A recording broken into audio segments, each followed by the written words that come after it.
voilà amaat mbégte jànn ko yéen ni ñu koy defee saa su ne ñëwaat tey si seen entretien spécial ñu siy dalal ki nga xamante ne moo di le président Antoine Diandi di président fédération sénégalaise de badminton mu nekk discipline boo xamante ne tey di ngeen ko découvrir ak ki nga xamante moo di le président ñu ngi lay nuyu di dalal ci plateau bi. maa ngi lay fay monsieur Ndour di nuyu téléspectateurs yëpp. voilà président dafa nekk maa nga wax léegi dafa nekk discipline boo xamante ne.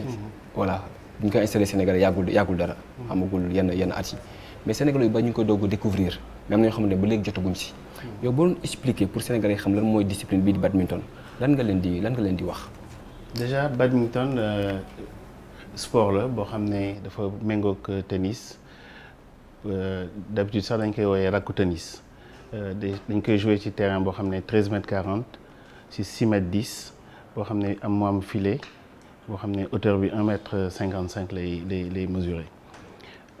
ay raquettes lañ koy jouer ak benn xeetu volant mooy doon suñu bal donc principe bi mooy daaneel bal bi ci partie adverse bi donc au prorata de 21 points si 3 sets donc chaque set 21 points lay doon léegi discipline boobu discipline olympique la depuis 1992 mais boo xoolee discipline boobu mu ngi ci texte yi depuis 1976 donc temps wu président Senghor donc di wax rek discipline la boo xam ne bu njëkk ba dafa nekkoon de manière informelle ay tubaab ak yooyu ñëw ak quelques ñoo xam ne tàmm nañu tukki di jouer fii di wule après bu état bi xamee depuis décembre 1999 xam ne que discipline bi discipline émergente la teg suñu loxo lu ñuy tuddee CNP comité de promotion du badminton et tour à tour aussi ñu teg ay nit yoo xam ne ñoo war a mener destiné wu discipline bi muy CNP donc ak ay objectifs yoo xam ne ñu lawal badminton bi fépp ci Sénégal xamal ko population bi nga xam ne population bu jeune la et puis wasaare ko fépp ci Sénégal donc loolu moo doon suñu bébét ak suñu objectif et bu ñu demee ba foofu ba 2022 état bi gis ne objectif yi atteindre nañ ko ci la état bi ne ñii de war naa leen mën a jox pour ñu nekk fédération donc le 22 février 2022 ci la ñu jox pour ñu nekk fédération et loolu daf ñuy permettre ñu màgg donc ci màgg boobu aussi dafa am fu ñu teg fànn yi mooy formation mooy tàggat suñu cadre yi aussi. lan ngeen def ba convaincre état bi pour mu defee li nga xamante moo di fédération alors que am na ñoo xamante ne discipline yi leen jiitu booba tey ñu ngi laaj pour nekk fédération mais jusqu'à présent amuñu lu ni mel. mais xam nga maa ngi wax ay objectifs mooy loo xam ne état bi daf la ko tegal. et aussi ñun dañu ne comme vision dañuy démocratiser discipline bi parce que discipline bi xamal ko population Sénégal te aussi démocratiser ko lawal ko ci gox-goxaat yi. damay jox rek pour benn fànn. Pété dans le nord-est les gens jouent au badminton. Ah bon? Ben oui. À Kaffrine les gens jouent au badminton. À Malem Hodar qui est à 20 km de Kaffrine les gens jouent au badminton. C'est pour dire rek que sport de raquette yi xam nga bu njëkk ba dañu leen foog sa papa wala sa parent am yenn am yi pour nga jouer ko. mais loolu fan lañ ko teg sénégalais. dafa nga jàpp ne peut-être matériel bi moo xaw a cher. waaw ba tey matériel bi cherul mais aussi ñu jàpp ne que fépp foo munti nekk. war nga mun a xam lan mooy badminton jouer ko parce que pourquoi je disais que sénégalais bu nekk Dakar gën sénégalais bu nekk Thiès wala gën sénégalais bu nekk Matam non ñun nag paradigme boobu la ñu changé démocratiser dem ci gox-goxaat yi jox leen matériel xamal leen lan mooy badminton. donc loolu moo ñu permettre tey que badminton bi law fépp. te tey boo ko xoolee ñu ngi ci près de 12 régions sur 14 voire même 13 te lawal nañ ko formé tey boo demee Sédhiou am nañ fa ay coach am nañ fa ay officiels techniques am nañ fa ay enseignants soo demee Matam aussi am nañ fa ay coach am nañ fa ay directeurs techniques régionaux Tambacounda Kaffrine un peu partout. mais lan ñu bari boo leen expliqué wul dañuy jowaatlee lii di tennis ak li nga xamante moo di badminton parce que ñu koy jouer presque benn la mën a nekk benn nit mën a nekk ñaari nit. yow lan moo leen différencier. alors tennis bal bi dafa warul daanu 2 fois ci partie adverse bi mais badminton nag warul daanu sax ci partie adverse bi. ok loolu mooy différence mais boo xoolee volant wu badminton dafa oyof mais aussi volant wu badminton moo gën a gaaw balu tennis. 2 fois balu tennis dañ koy flasher à 263 km/h mais bu volant wu badminton c'est presque à 500 km/h. nu mu tuutee noonu la doonee projectile. il faut nga am réflexe quoi. il faut nga am réflexe mais aussi dafa am ay temps forts ak ay temps faibles. mais volant bi nu mu oyofee noonu la gaawee et puis badminton mooy sport de raquette bu gën a gaaw ci sport de raquette yëpp. muy paddle ak muy tennis ak muy ping pong muy golf. volant badminton moo leen gën a gaaw. mais man bi mu lay doog a découvrir bi mu lay doog a xam. si beneen discipline la xam woon mu jëm ci wàllum natation. yow lan moo la booleeg li nga xamante moo di badminton da nga daan jouer tennis wala c'est quoi. alors loolu moom question bu neex la parce que d'abord dama juddu ci benn île. ñu tuddee île de Gorée. nekk benn foo xam ne pratiquement ñu bëri dañu fay pratiquer sport. tout à fait île de Gorée c'est un club pluridisciplinaire parce que am na natation am na basketball am na lépp. donc du coup ku fa nekk rek da ngay am enclin wu def plusieurs sports. jaar naa football jaar naa natation jaar naa basket. jaar naa athlétisme jaar naa tir au pistolet donc voilà. Et puis dirigé naa pendant 7 ans la Ligue de Dakar de natation et de sauvetage et aussi expérience bu mucc ayib la parce que ça m'a permis de connaître le management du sport. te boo xoolee xeetu sport yëpp bokk management. tout à fait voilà te c'est important après ma bëgg a joŋante pour nekk président fédération de natation mais antuwul. mais ma bàyyi continuer si la cédé sama place à mon trésorier. tey Massiré Diédhiou moo nekk président de la ligue ma continuer def benn année sabbatique ci la état bi ut ay profils yoo xam ne pour diriger le badminton ci la lancé au temps du ministre Matar Ba appel à la candidature ñu jël ma ci sama modeste personne et depuis lors la développé badminton. macha allah mais juste ñu bëggoon xam mu nekk discipline boo xam ne dañu koy lii est-ce que am nañ maanaam infrastructure mooy installation yi nga xamante ne dañ fa mën a jouer li nga xamante ne moo di badminton bi. déjà badminton ñaari variante la am dafa am boo xam ne ci salle bu fermé ak ci biti. ci biti mën na doon plage mën na doon ci sa jardin mën na doon feneen mais aussi Sénégal dafa manqué ay goxaat ou ay terrain yoo xam ne mën nañ fa jouer badminton et ça dafa doon benn talon d'Achille parce que aujourd'hui Sénégal ak lu mu am ci plus de 70% de population jeune qui est très sportive war nañu mun a am ay salles war a mun am ay terrain de badminton war nañu mun am ay salles polyvalentes yoo xam ne mun nañu fa exercer pas mal de disciplines dans le badminton dans d'autres disciplines comme le ping-pong mais hélas nag bu ñu perdre de vue que état bi mu ngi ci liggéey am na déjà 25 installations yoo xam ne ñu ngi koy préparer pour def je pense que loolu dinañ jàppale. mais toujours est-il que y a un manque criard d'infrastructure. mais dañoo gis ne discipline bi ñu bari ñi koy joué ñu bari ay góor lañ est-ce que jigéen ñi tamit ñu ngi si am ni seen partition ci li nga xamante ne moo di. bagage pas au badminton. badminton c'est l'une des rares disciplines bu mix c'est-à-dire tey.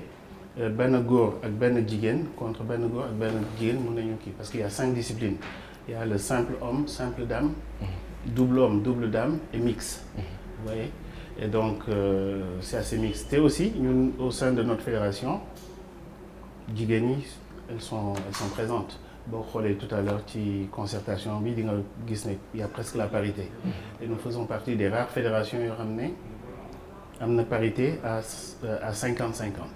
donc suñu bureau fédéral 50% hommes la 50% femmes. C'est bien ça. Et on a un taux de présence de 40% des femmes. Avec des commissions gender equity boo xam ne day toppatoo autre que le sport parce que dañuy foog ne fédération uniquement aspect sportif la. Non parce que y a pas que ça. Il y a pas que ça il y a des valeurs. Tout à l'heure Déthié a parlé de youth leadership. donc ñun dañu war a tàggat ay xale yoo xam ne sur les valeurs sportives sur les valeurs de l'olympisme sur les valeurs du patriotisme donc ñun nous devons être des éducateurs. dañu war a tàggat xale yi. pour ñu doon suba ay citoyens. et c'est ça je veux dire loolu ci suñu rôle yu important. au-delà de tàggat discipline bi. D'accord mais pour ce qui est du championnat. comment ça se passe naka ngeen koy dérouler mooy le championnat. alors football du badminton du football. ah oui moo tax gars yi bëgg a découvrir gars yi bëgg a xam discipline bi. ñun ay tournois la ñu am. ay tournois la ñu am il y a eu le tournoi de Thiès il y a eu le tournoi du Panda avec les Chinois l'ambassade de Chine. le tournoi de Saint-Louis. et noonu lay amee. et pour vous dire que Sénégal si malgré le fait que dañu doon fédération bu ndaw organiser nañu Thiès benn championnat d'Afrique U19. et ça nous a permis aussi ñu aguerrir wu xool lan mooy organisation haute compétition parce que JOJ yi ñu ngi ñëw. dañ si ñëw léegi. mais daf ñu permettre aussi ñu màgg ci loolu c'était notre première organisation mais ça s'est bien déroulé et Sénégal génn na si ak ay raaya ak ay médailles. mais pour li nga xamante ne moo di comme ni nga ko waxee mais am na ñoo xamante ne peut-être dese maanaam génne ngeen ay pépites. pour ñu waajal li nga xamante ne moo di compétition yi di ñëw jëm si wàllu li nga xamante ne moo di JO yi. JOJ yi yéen ci seen wàllu yéen fan ngeen ci toll yéen. ben d'abord que ñun xam nga booy tabax kër ci suuf ngay commencer. Tout à fait. la base. et ñun suñu politique mooy politique de la petite catégorie politique de la jeunesse. donc bu ñu ériger fédération bi donc ci suuf ci tout tànk yi la ñu commencé. donc pour vous dire que suñu première équipe nationale ay tout tànk yu am 12 ans la ñu yóbbu. ministère bi sax à l'époque nañu non. 12 ans 12 ans 13 ans donc ministère bi nañu non ñii ay xale lañu. mais booy tabax kër c'est par la base. donc ñun dañu créer benn fondement boobu mooy suñu tout tànk yi te ñoom la ñu màggal xale yooyu demoon à l'époque au Bénin pour seen première compétition yi ñoo màgg tey ba suba dañuy dem Angola wala dem yeneen compétition yi te am nañ ci ay raaya. te di jaajëfal direction technique bi parce que ñoom ñooy def liggéey bu mucc ayib parce que ñoom ñoo nekk ci terrain bi. ñun dañuy administrer. mais l'athlète est au cœur ci xolu fédération bi la nekk. athlètes yi ñooy suñu raison d'être. tout à fait donc ñun ñoo leen di tàggat et pour tàggat leen il faut de bons cadres te cadres yooyu je pense que même si bëriwuñu ils sont au nombre de 6 coachs mais il y a de la qualité. parce que ay intellectuels lañu ñoo xam ne bëgg lañu lu ñuy def à l'instant bi ñuy wax suñu benn coach national bi mu ngi ci jaww ji di dem Afrique du Sud. parce que simplement mooy coordinateur u Shuttle Time boobu dinaa ci dellu si waat. te loolu benn programme la bu BWF def fédération mondiale pour jàppale ñu pour gën a développer badminton. mais cadre yooyu ñooy tàggat ay xale yooyu dem bay compétir sur le plan national ak sur le plan international. am na ñu demoon Chine dellu si mais am na aussi ñu nekk fii di chaque jour di dem di entraîner wu ak ay coach góor comme coach jigéen. mais yaa ngi di préparer comme ñu waajal li nga xamante ni moo di JOJ yi te Sénégal moo organisé ñu bari instant bi dañoo xaw a douter ne peut-être dinañ ko organiser peut-être ba mu mucc ayib mais dañoo ragal ne bu ñu demee ci cappaandaw li mooy li nga xamante moo di participation bi ñu manqué li nga xamante ne peut-être moo di médaille te boobaa dina nekk gàcce. est-ce que badminton discipline bi nga xamante ne yaa ngi ko diriger est-ce que mën nañu am ci yaakaar ñu décrocher li nga xamante ne moo di peut-être ëllëg une médaille. si tàmbali nee naa badminton mooy ci fédération yu mujjee loolu moom wax naa ko mais en toute humilité gis naa ne am na yeneen fédération yoo xam ne war nañu mën a indi raaya pour ne pas les citer mais bare na yoo xam ne mën nañu am ay raaya futsal lañ waaw mais tamit foofu laay jëm ministère bi def na ay jéego am na comité olympique bi aussi teg na ay coopération avec la Chine am nañu ay fédération yu demoon Chine dellu si nañu jàng nañu mais doyul lu may conseiller rek mooy comité olympique mooy que les fédérations doivent être au cœur de l'organisation des JOJ. C'est hyper important parce que quand on parle d'organiser et de participation ce sont les athlètes qui sont au cœur du dispositif war nañu dolli tuuti koom-koom pour tàggat suñu ndaw yi muy ci discipline yëpp sans exception il y a 25 disciplines qui sont des disciplines engagées war nañu État du Sénégal war na gën a taxaw pour dooleel xale yi pour ñu tàggat leen maa ngi naw aussi président de la République en conseil des ministres où fu mu wax ne que on doit réussir le pari de l'organisation mais le pari de l'organisation aussi passe par le pari de la participation parce que Sénégal aussi mooy organisé mais Sénégal aussi war na am ay raaya waaw muy ci discipline yëpp badminton qui est très technique nous y sommes mais suñu objectif mooy d'abord participer parce que c'est important parce que dans la vie des jeunes athlètes benn yoon la ñuy participer aux JOJ Jeux olympiques de la jeunesse pour les JO tu peux en faire autant suivant tes performances mais bi ça marquera la jeunesse et c'est important que ñun tamit ñu def tout notre possible pour produire de bons athlètes que demain ñu jongante ak seen morom yi parce que Sénégal la et puis ñu gagner mais en toute objectivité et en toute humilité bàyyi leen ñu participer bàyyi leen ñu bañ lay mettre la pression et puis comme on dit advienne que pourra. mais gis nañu tamit yaa ngi def ay démarches maanaam di am ay correction ak li nga xamante ne moo di fédération française yi est-ce que mën nga expliquer comment ça s'est passé ba link bi am. Alors d'abord c'est une déformation professionnelle je suis au-delà de ma vie professionnelle je suis conseiller municipal en charge de la coopération décentralisée de la commune de l'île de Gorée.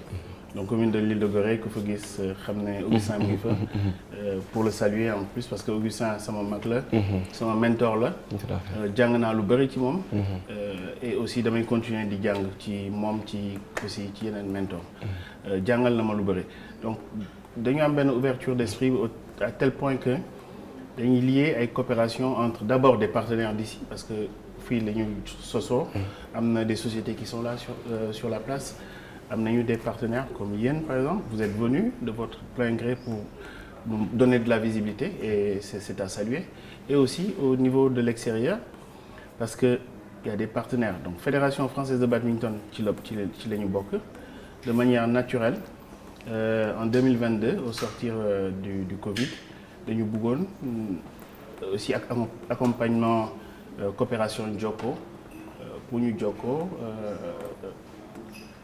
comment ça s'appelle encore accompagner ñu pour suñu devenir parce que dañu gisoon ne qu'on est une jeune fédération et que mën nañu accompagner donc ci en 2022 si la ñu à Bangkok si la ñu signé convention boobu et franchement si fédération yu gën a dynamique ci coopération yu gën a dynamique ci la ñu bokkoon sama benn xarit Sylvain Benin moo doon à l'époque président en charge de la vie internationale moom laa signé loon convention bi mu apporter ñu assistance ci administration ci officiel technique ba ñu former 30 officiels techniques à l'époque et 30 officiels techniques yooyu d'ici le 1er on va encore accueillir des formateurs de la fédération française pour former 48 donc 30 plus 48 ça fait vraiment un bon nombre, un bon paquet. Et les 40 auront en charge d'être officiels pendant les Jeux les JOJ. Et ça veut dire que assistance boobu ak coopération boobu am na portée. Et aussi ñun on est ouvert à toutes les associations. Le département de Saint-Denis qui a accueilli le village olympique des Jeux olympiques de Paris. Donc moom ngay gis fii ay volontaires yu jógee Paris. Safi ak Eli. Parce que simplement entre le département de Saint-Denis et la fédération française la fédération sénégalaise la nôtre am nañu lu ñu bokk. Donc am nañu ay valeurs Paloma wax na ko sànq et valeurs yooyu aussi moi je trouve que au-delà du sport ce sont des valeurs essentielles de vie. Et c'est ce qui nous permet de brasser sans oublier que suñu benn coach Déthié dem na France pendant les Jeux l'année des Jeux de 2024. séjourné pendant 1 an. Donc jàng na xam na nekk na en immersion nekk na volontaire jàng na ba xam suba que héritage boobu mën na ko jëriñ pour l'organisation des Jeux olympiques. Déjà mooy suñu sport manager. Au niveau du COJOJ comité d'organisation des Jeux olympiques Dakar 2026. Immersion boobu pendant 1 an jàng na ci coaching jàng na ci naka la ñuy organiser jàng na ci administration. Aussi c'est très important. Et tey moo ñëw nekk COJOJ pour aussi perpétuer lu mu jàng au sein de la fédération. Et aussi bu mu paree dafa jàng def immersion bi dellu ci Sénégal pour restituer li mu jàng. Et ñun tamit on s'est dit que duñ ko comme on dit loxo Kajoor day wesloo. ci la ñu ne ak Saint-Denis département Saint-Denis ñun tamit dañuy accueillir. non seulement ñu accueillir benn mais ñaar dañuy accueillir. donc moo nekk noonu Safi ak Eli démb la ñuy egg si Sénégal pour la première fois tu vois seen kii en Afrique et fii la ñuy toog ba novembre 2026 incha allah. donc au sein de nos fédérations te dina permettre ñoom. ñu gën a former les. non ñoom aussi dañuy jàng parce que ñoom dañu pare seen étude te amaguñu pratique bi donc dañ leen di dugal suñu formation suñu fédération ñu jàng comment nekk officiel technique comment s'insérer au sein d'une fédération. jàng bi ci côté yëpp la. ñun dañ leen di jàngal ñoom aussi dañuy tout à fait mais pour ce qui est li nga xamante moo jëm ci wàllum formation muy pour coach yi ak ñi nga xamante mooy préparation pour athlètes yi comment ça se passe. alors il y a un coach qui est nommé. Je disais tout à l'heure, il y a la direction technique nationale. Direction technique nationale bi Djibi Diakhaté mooy directeur technique national bi am na ay coach Adramé am na ay coach. Il s'agit de quel Djibi Diakhaté, le sociologue? Oui. Non, je pense qu'il est sociologue. Ok. Effectivement, il y a Adramé qui vient de partir en Afrique du Sud. Il y a un Hollandais aussi qui est un des membres de la fédération. Le membre de la fédération qui est un Sénégalais, Hollandais sénégalais, parce qu'il a pris femme. Et c'est pour nous aussi une chance inouïe, qui est vraiment un bon entraîneur aux Pays-Bas, mais aussi qui s'est donné durant les Jeux, durant la période post-Covid, pour venir partager avec nous son expérience. Et tey dañ ko dugal au sein de la fédération et dafa tax mu tàggat xale yi moom ak ñeneen ñi. yeneen coach yi ba ñu am benn niveau. donc au-delà de tout ça Afrique même si fédération yu mujjee lañu. dañu wane que ñun am nañu ay bonnes pratiques. ay bonnes dispositions pour mener à bien la fédération. et c'est ce qui nous a valu naa ci delluwaat tout à l'heure en 2023 d'être la meilleure fédération africaine en termes de développement, promotion et d'inclusion. Ok. Et voilà. Et est-ce que tamit pour ba tey ci préparation JO yi est-ce que am ngeen ay comment dirais ay athlètes yoo xamante ne peut-être yóbbu nga leen à bitim réew. ñu gën a tàggat seen bopp parce que gis nañu am na yeneen discipline lu mel ni natation ak yeneen. yóbbu nañu seen ay gosses fi nga xamante moo di Chine def nañ fa quelques jours. ñëwaat nañu est-ce que tamit profité woo ngeen ci li nga xamante ne moo di yóbbu xale yi à l'étranger pour ñu gën a maanaam. miin dem nañu Chine am nañu 7 xale yu demoon Chine. am na ñoo xam ne aussi ñu ngi leen di tàggat fii. mais aussi am nañu ay binationaux. yoo xam ne yoo xam ne ñu ngi en France. il y a Mariam Cissé, il y a une autre fille. Ils vont défendre les couleurs du Sénégal. Oui, qui vont défendre les couleurs du Sénégal mais Mariam pour parler d'elle c'est xale boo xam ne vraiment am na avenir ci badminton parce que si niveau en France moo ci gën a kawe. et donc parents yi dañu teel a immigré et il a des problèmes de nationalité bon dossier bi mu ngi en cours. Okay. Voilà, pour régularisation. mais kooku aussi bu ñu ko amoon. tel papier yi génn dina mën a défendre équipe nationale. parce que xale bu am jom la. xale bu am niveau la aussi. kon yaa ngi def détection yi fi nga xamante ne moo di ab bitim réew pour xool peut-être Sénégalais yu mën a apporter quelque chose. nee naa la ba Medina Sabax. Gorée, Pété, Ziguinchor, Sédhiou partout dans le pays ici et d'ailleurs am nañu. yaa ngi def sélection yi quoi. ay sélection yi te aussi en Europe am na benn cellule boo xam ne. day toppatoo tout ce qui est détection tout ce qui est binationaux. donc c'est badminton Sénégal Europe. maintenant qu'est-ce que lan nga bëggoon expliquer loo xamante ne peut-être laajuma la ko. inclusion. inclusion mooy joxe opportunité chaque xale yoo xam ne nu mu mënti nu ko yàlla tuddee ak nu ko yàlla melloo noonu la. ok mooy ñoo xam ne dañoo am handicapé wala am. kii yaa ngi bàyyi xel tamit si ñooñu. ah oui parce que loolu lu important la à mes yeux parce que si suñu plan stratégique la bokk inclusion. inclusion mën naa ko tuddee si ñaari côté d'abord ci xale yooyu am déficience intellectuelle ou autre parce que am nañu convention ak Special Olympics. te aussi am na xale yoo xam ne tàggat nañ leen ñu am problème mu laago am problème intellectuel te may nañ leen opportunité ak badminton ñu jouer. et retrouver le sourire. te ñu jël ko benn photo boo xam ne moo dinaa leen ko woon après mooy doon xale photo boo xam ne moo gën a expressive dans le monde entier pour la Fédération mondiale de badminton loolu mu may ñu benn raaya en 2024 raaya boobu nag mooy photo inclusive la plus belle photo inclusive du monde. Ah, c'est super ça. boole kook si année bi suñu année la pour vous dire en avril en Chine on a gagné aussi le prix d'inclusion de la Fédération mondiale de badminton devant presque 217 fédérations. C'est non négligeable. dina benn woon vidéo bi après. ak raaya bi. mais c'est pour vous dire que si ñun ñëpp lañ ci boole.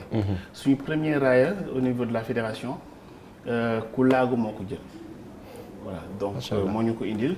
donc c'est pour vous dire que ñun dañu ubbeeku. voilà on est assez souple. L'autre aspect mooy place su jigéen ñi.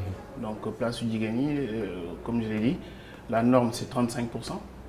La norme internationale de participation des femmes nous sommes à plus de 40%. Donc ce qui veut dire que jox nañu gëdd jigéen ñi.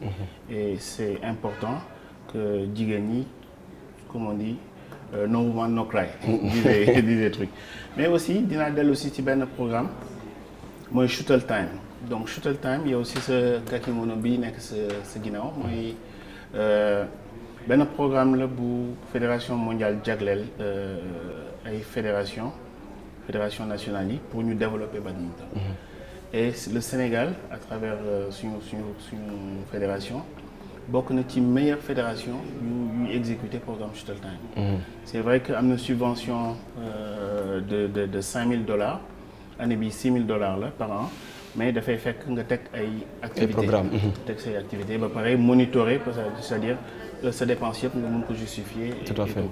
mais programme boobu moo ñu permettre ñu am raaya yi te programme boobu moo ñu permettre ñu dugg ci école yi parce que man je suis un produit de l'UASU.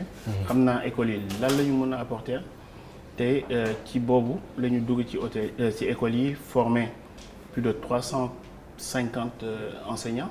parce que si 350 enseignants yooyu am nañu 11 tuteurs les tuteurs c'est les grands formateurs. te récemment rek am na ay étudiants de l'INSEP aussi yu ñu formé. donc la plupart c'est les professeurs d'éducation physique. c'est aussi en termes d'inclusion on a mis les forces de défense et de sécurité. parce que aussi brassage boobu entre les forces de défense et de sécurité c'est très important. te maa ngi saluer les autorités de la police et les autorités militaires parce que def nañu ay formation camp de police am nañu ay éléments policiers yoo xam ne tant à Dakar qu'à Thiès yoo xam ne tàggat nañu leen tant pour l'arbitrage que pour la pratique du badminton. mais aussi le camp Leclerc chez les militaires parce que foofu def nañu fa benn formation pour les officiels techniques ñu ngi pare accueillir la semaine prochaine pour encore la deuxième phase. D'accord. Mais c'est pour vous dire que c'est comme on dit badminton Sénégal non limite. D'accord. Mais lan moo des pour la dernière question pour ñu gën a xam li nga xamante moo discipline bi au Sénégal fii nii lan moo manqué.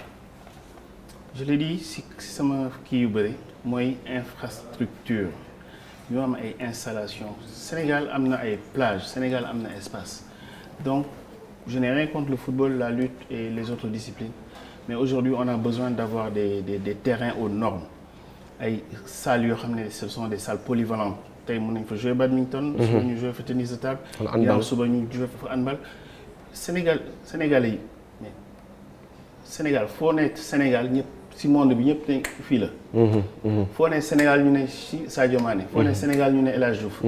mais combien de champions on a dans ce pays. Binta Diédhiou ngi fi keneen ak keneen nag fi Diaba ngi fi. mais pourquoi pas créer des pistes d'athlétisme aux normes. pourquoi pas créer des salles de badminton. est-ce que da ngay judd rek nekk champion. du tout non on ne naît pas champion on devient champion.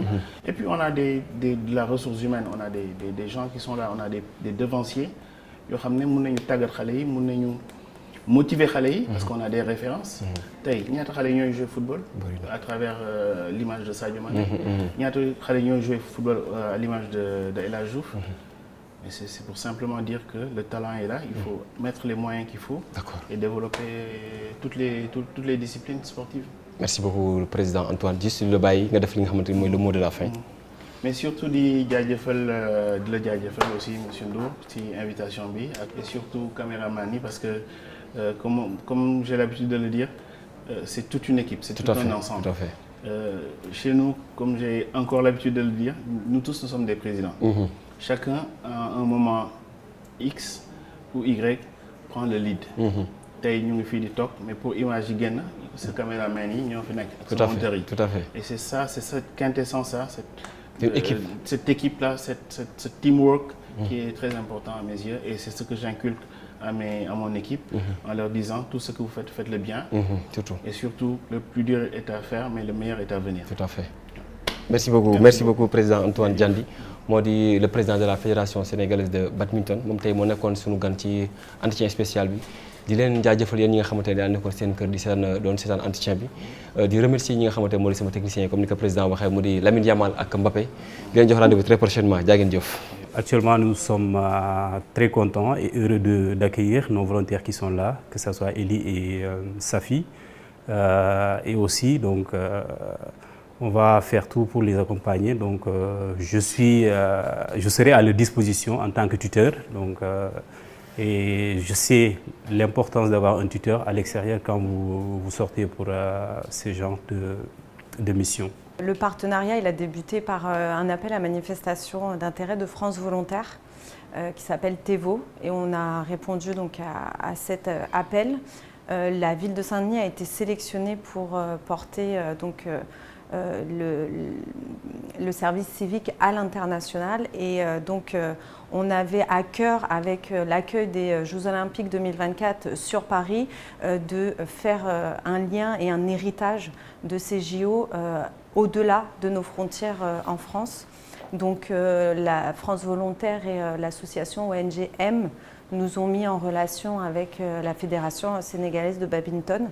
Et c'est là où a démarré ce partenariat et cette mise en place et mettre à disposition nos 2 volontaires service civique au sein de la FESBAD.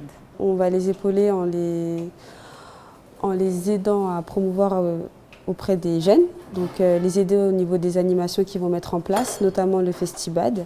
On va également les épauler avec un suivi administratif et communication, avec pour but de les aider avec par exemple des prises de vidéos, de photos, faire du contenu sur les réseaux sociaux, et notamment aussi les aider sur leurs différents événements qu'ils peuvent avoir, donc de la mise en place, les épauler tout simplement sur toute l'organisation d'événements qu'ils peuvent mettre en place, donc en particulier le Festibad. Du coup, je vais faire comme Safi, je vais aider au niveau de l'administration, aussi pour promouvoir le badminton sur les différentes régions du Sénégal. Donc il y a 12 régions qui sont implantées sur les 14. Et on va essayer aussi d'aider au niveau de tous les événements qu'il y aura dans l'année, notamment. Vous pratiquez le badminton ? Oui, moi j'en fais occasionnellement, vraiment avec des amis. Après moi je fais d'autres sports à côté. Alors pour être très honnête, je connais de très loin moi le badminton parce que c'était pas un sport que je pratique personnellement. Je l'ai pratiqué uniquement dans le cadre scolaire. Donc là c'est la première fois que je vais intégrer une fédération de badminton. Je suis très heureuse d'ailleurs de le faire, ça va être un challenge pour moi. Et hâte de voir ce qu'on peut mettre en place ici au Sénégal et de voir ce qu'il y a déjà et comment on peut encore élever le niveau de badminton ici. Je pense il y a beaucoup de choses à faire au niveau des jeunes, que ce soit pour les petits, donc à partir de 5-6 ans jusqu'à 18 ans, au niveau des sports qui sont mis en place dans les écoles, et aussi de le développer à l'international au niveau de tous les jeux. Donc il y a les Jeux Olympiques, mais il y a aussi d'autres championnats, les championnats du monde, championnats j'imagine africains. Donc voilà. Donc vous êtes ici jusqu'au début des compétitions des JOJ ? Oui.